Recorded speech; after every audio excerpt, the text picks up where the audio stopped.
কুরআনুল কারীম আল্লাহ তাআলা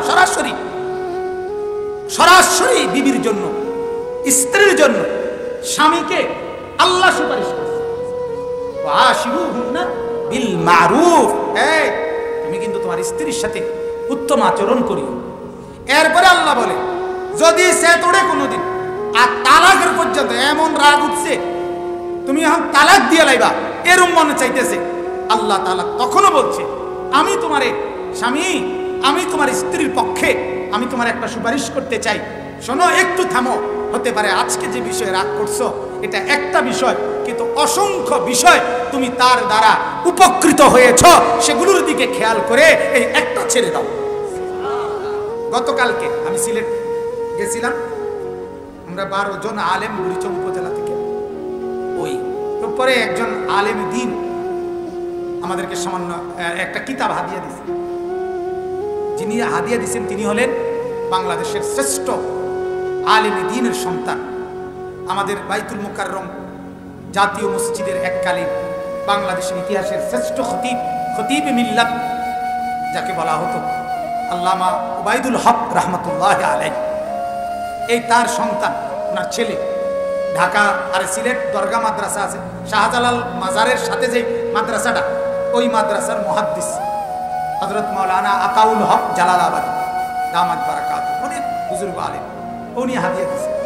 তো আমি এমনি একটা নজর দেখছি, দেখার পরে আপনার এই প্রথম যে লেখাটা মানে একটা ছোট্ট গল্প ওটার মধ্যে নজরে পড়ছে, এক বুজুর্গ আল্লাহওয়ালা তিনি তার একজন মেহমান খাইতে করছে ওনার ঘরে, তো ওনার বিবি ছিলেন প্রচন্ড বদমেজাজি রাগী, তখন রাগ করে প্রচন্ড কি বিষয়ে মেহমানের সামনে খানাটা মাত্র দিছে, ওই মহিলা ভিতর থেকে আইসে মেহমানের সামনে খানা এগুলো একবার সব হাত দিয়ে লাইয়া পালাইয়া টালাইয়া প্লেট টেলেট উল্টাইয়া সব এলোমেলো করে দিয়ে গেছে জিদ। তখন ওই মেহমান ওই বুজুর্গরে বলছে, হযরত আপনি এটা কিভাবে মেনে নিচ্ছেন?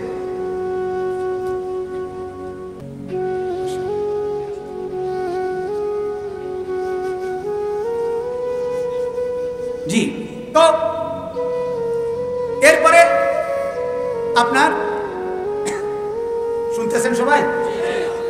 এই তখন ওই মেহমান বলল যে হুজুর আপনি এটা কিভাবে মেনে নিচ্ছেন?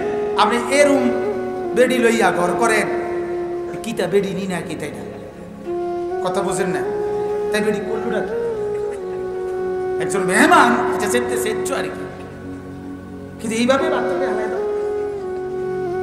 তখন তিনি ওই মেহমানকে বললেন, আচ্ছা মেহমান বন্ধু, একটা জিনিস একটু ভাবো তো, কল্পনা করো তো, যদি তুমি খাবার খাইতে বসছো, যদি তুমি খাবার খেতে বসো আর এই সময়ে তোমার প্লেটে একটা ছোট মুরগির বাচ্চা, দুর্বল একটা মুরগির বাচ্চাই তোমার প্লেটের সামনে আইসা প্লেটের উপরে খাবারের উপরে খাবারগুলো এরকম নষ্ট করে ফেললো, মুরগিটা আইসা মনে করে, তাহলে তুমি এই মুরগিটারে কি করবা?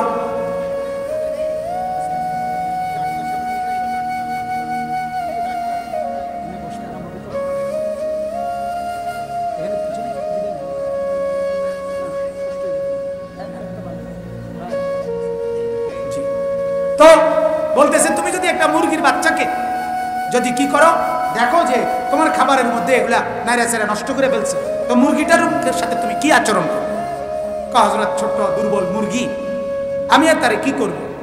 হ্যাঁ, তার সাথে আর রাগ করে করবো কি? তো আল্লাহওয়ালা বুজুর্গ বললেন যে ওই মেহমানকে আল্লাহর কসম, আমি আমার বিবিকে ঠিক এমনই মনে করি, আমি মনে করি সে তো দুর্বল, এক মুরগি যদি এভাবে নাড়াচাড়া করে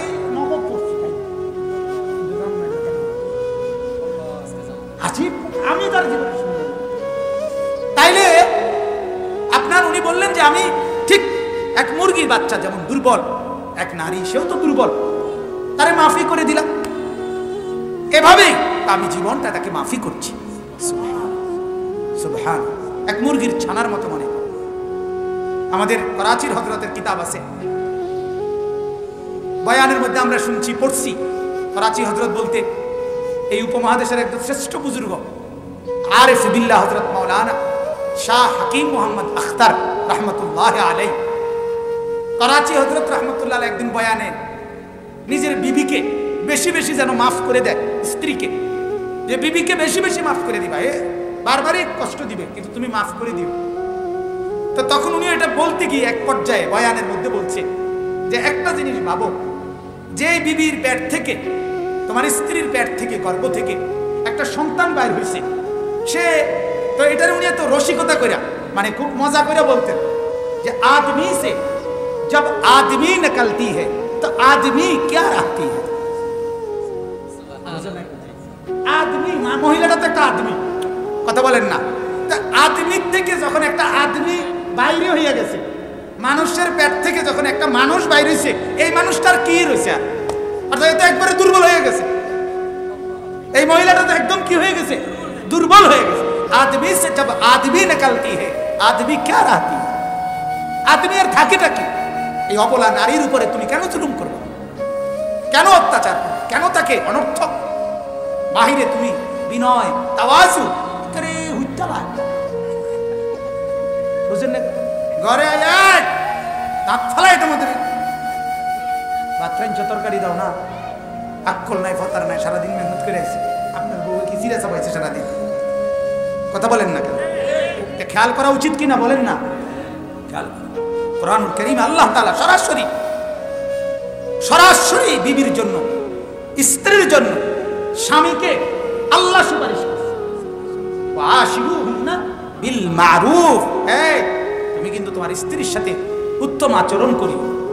এরপরে আল্লাহ বলে যদি সে তোড়ে কোনোদিন আর তালাকের পর্যন্ত এমন রাগ উঠছে তুমি এখন তালাক দিয়ে লাইবা এরম মনে চাইতেছে, আল্লাহ তাআলা তখনও বলছে আমি তোমারে স্বামী, আমি তোমার স্ত্রীর পক্ষে আমি তোমার একটা সুপারিশ করতে চাই, শোনো একটু থামো। হতে পারে আজকে যে বিষয়ে রাগ করছো এটা একটা বিষয়, কিন্তু অসংখ্য বিষয় তুমি তার দ্বারা উপকৃত হয়েছ, সেগুলোর দিকে খেয়াল করে এই একটা ছেড়ে দাও। فإن كرهتموهن شيئا فعسى أن تكرهوا شيئا না হাফেজ কোরআন নাই কোন নাই فإن كرهتموهن شيئا فعسى أن تكرهوا شيئا ويجعل الله فيه خيرا كثيرا। আমি হাফেজ না, কথা বুঝছেন? জিন্দেগির আফসোস এখন প্রতি কদমে কদমে বুঝি কেন মাওলার কোরআন সেদিন ছোটবেলায় হিফজ করলাম না। আল্লাহ তাআলা আমাদের সন্তানদেরকে হাফেজে কোরআন বানায়। তো আল্লাহ তাআলা বলেন আজকে যদি কোনো একটা বিষয় তোমার অপছন্দ হয় এটা ছেড়ে দাও। হতে পারে আল্লাহ তাআলা এই একটা ছেড়ে দেওয়ার বদৌলতে তার মাধ্যমে তোমাকে অগণিত কল্যাণ আল্লাহ দান করবে। তার মধ্যে অনেক কল্যাণ রয়ে গেছে, অনেক কল্যাণ আছে তার মধ্যে, একটা দোষ ছেড়ে দাও। তাহলে আমার বলার উদ্দেশ্য হলো ওই কথাই। আনাস রাদিয়াল্লাহু তাআলা আনহুকে আল্লাহ নবী সাল্লাল্লাহু আলাইহি সাল্লাম বলেন, আনাস এমন হয়েও যেন তোমার দিলে সকালেও সন্ধ্যায়ও কারো প্রতি কি নাই, কথা বলেন না, কি নাই? হুসনে মুআশারাত, এটা ইমানদারের আচরণ, উত্তম আচরণ, উত্তম ব্যবহার, উত্তম আচরণ। আমার কাছে অন্য সকলেই উত্তম ব্যবহার পাবে, এটা একজন ইমানদারের সিফাত, বৈশিষ্ট্য, পরিচয়।